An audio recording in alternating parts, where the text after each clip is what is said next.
तर भावांनो, आज चाललोय मी एकांसोबत थोडेसे सिनेमॅटिक बी-रोल कॅप्चर करण्यासाठी। हा आहे 5वा दिवस of my solo travel trip from Pune to Varanasi. कोणाला जर स्क्रिप्ट रायटिंग आणि व्हॉइस ओव्हर पाहिजे असेल तर बिंदास एकांशला कॉन्टॅक्ट करा, ही त्याची आयडी। पहिले थोडा नाश्ता केला आणि नंतर थंडाई पिली आणि थंडाईमध्ये काहीच मिक्स नव्हतं। असं म्हणतात बोलणाऱ्याची तर माती पण विकते। मन का शांती करे खते मारते नाही, चहा घ्यायच्या झमत घ्यायच्या गोळी नाही। ह्यांच्याकडून चहा तर घेतला, पण आता पोटात थंडाई आणि चहाचा कॉकटेल होणार होता।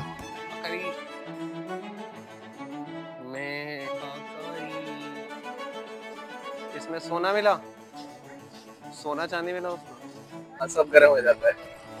वेट वेट वेट वेट, नीचे नहीं जाना है एकांश, कोई बात नहीं, उतना तो चलता है।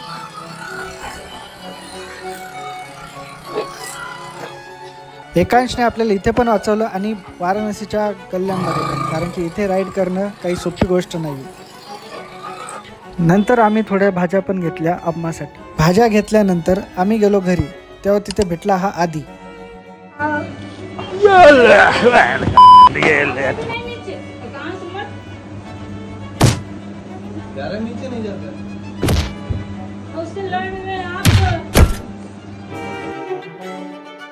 जेवण केल्यानंतर संध्याकाळी पहिल्यांदाच मी खाल्लं लिट्टी चोखा।